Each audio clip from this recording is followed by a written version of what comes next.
Finish her.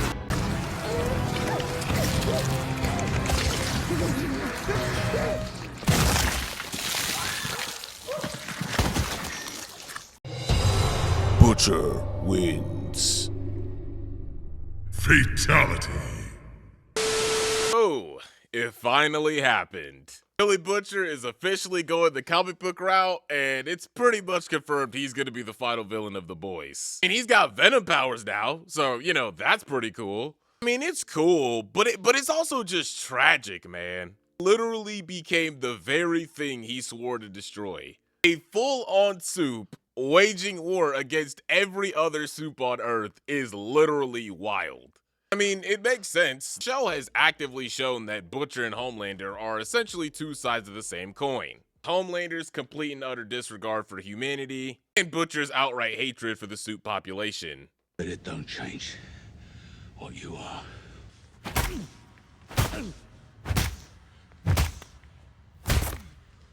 Alright, bro, I think he's dead, man. You can stop now. Both complete monsters acting within some thin line of humanity, acting as a barrier to said monstrosity. Which, for Homelander, was people keeping him in place and his reputation that kept him from going completely nuts. And for Butcher, it was Huey and the moral compass of the rest of his team trying to keep him from making self-destructive decisions. I mean, if we're really thinking about it, he is pretty much the Eren Yeager of the Boys universe, in the sense that they're both tragic characters. Anti-heroes initially starting out with sympathetic intentions, only to be held back by some detrimental flaw that will eventually lead to their own downfall.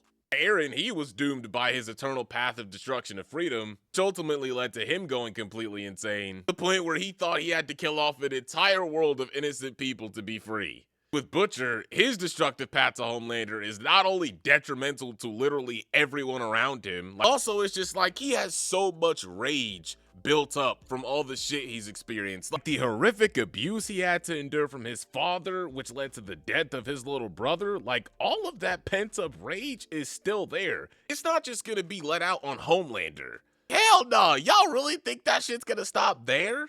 Think about it like this, because I know a lot of people are gonna say, well, no, he would just kill Homelander, that's it. Like, no, bruh. Think about it like this. We have Bruce Wayne, Batman. He went through a hella traumatic experience as a kid, right? Parents were killed in front of him as a child. Because of this, now he wants to essentially get his justice by giving his body and mind to stop every criminal in the city. That's the thing. How long is he supposed to give his body for? How much crime fighting is enough before he's like, okay, I got the justice I needed? Like, because that's the thing, crime will never stop, right? So he's essentially on this endless hamster wheel of like bruises, scrapes, and misery. I love Batman, but one could say that's a pretty tragic aspect of his character. Vengeance isn't a path to glory, Hugh. It's a one-way ticket to a dead end. Looking at fucking birds. Damn!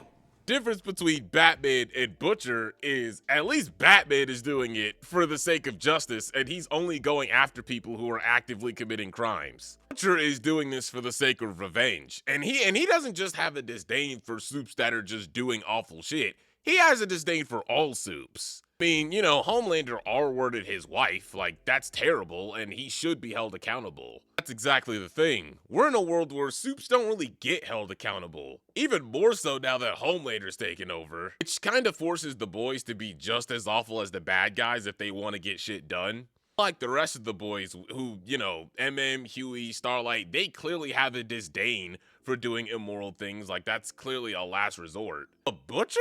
He enjoys it. And that's not good, by the way. Even when he killed Newman, like, obviously Newman is no fucking saint. She's killed tons of people, but at this point, Newman was kind of ready to turn a new leaf. She genuinely wanted to be an ally to the boys at that point. It's very clear that if they had went on with that, Huey's plan would have worked. Butcher literally had nothing to gain by killing her. Clearly, Newman, I guess, deserves to die for everything that she's done, but Butcher was still in the wrong. The boys had literally won. They had successfully stopped the assassination.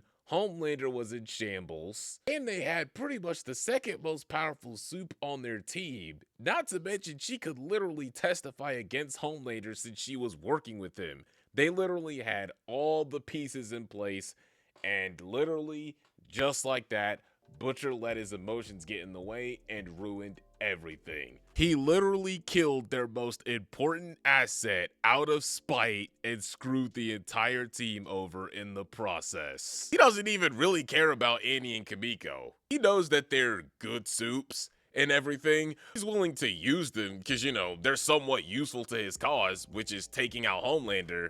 To be honest, it really just seemed like he let them stick around because he couldn't really get rid of them if he wanted to, due to the rest of the team actually having a heart and caring for them. Thinking about it, it's probably why he didn't like actively go after them in the season finale. He was really only there for the virus. Huey stopped him, knowing that if they interfered, Butcher would have no hesitation pulling their heads off.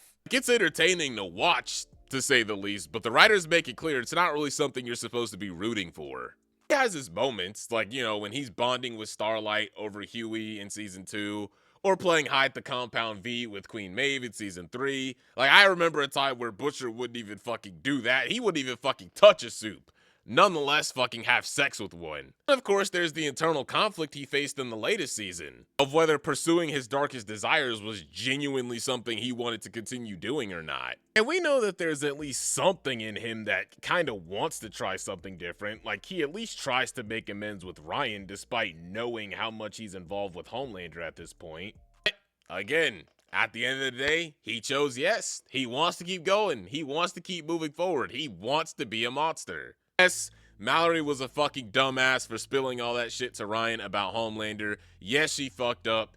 Yes, Ryan lost his mind and killed Mallory. And yes, Butcher did try to do the right way or do the right thing by trying to ease Ryan into it slowly. And that was his plan after all. The plan was to ease Ryan into it. That's the thing. Not everything goes according to plan. Not everything goes exactly the way we want it to. What matters is how we react to said situation that ultimately defines our character. Huey and the rest of the team still chose to keep their morals intact despite all the horrible shit they've been through. Butcher decides to embrace his rage and become a monster completely. Granted, it's understandable. I mean, one can sympathize with his reasoning. That's what truly makes Butcher such a tragic character, man. It's just like, we want him to do the right thing. Like, I think he's aware, and he tries to do the right thing in some cases. Dude, genocide, that's... But you're... Even for you, Which is what I'm fucking telling you, isn't it? You do. You want to fucking swim in it. No, I don't. The spark of hope was definitely there for Butcher. Like, even when we saw in season 3 at the end when he decided to forgo his whole plan of killing Homelander with Soldier Boy in order to protect Ryan. And it made perfect sense to do so as well. Like, he wanted to honor Becca's memory. It actually set Butcher on a path to at least try to redeem himself to some degree. Mallory's death unfortunately brought Butcher's rage back to light, and now any attempt there was of him to atone and let go of his hatred of Soups is completely gone. He has officially decided that a world without Soups is the best option. He can't escape it. He just can't get past his rage. He constantly lets his vengeance and bitterness get the better of him, at the expense of everyone and everything around him. Anyways, y'all, that's gonna be it for the video. Let me know what y'all think. Hey, man, Butcher's about to pop off in season 5, man. This dude's about to go absolutely insane. Took a little hiatus from YouTube, but I'm back. Thank y'all so much for tuning in. If y'all like what y'all see, be sure to like on the video, share, and subscribe. And yeah, thank y'all so much, and I will catch y'all in the next one. Peace.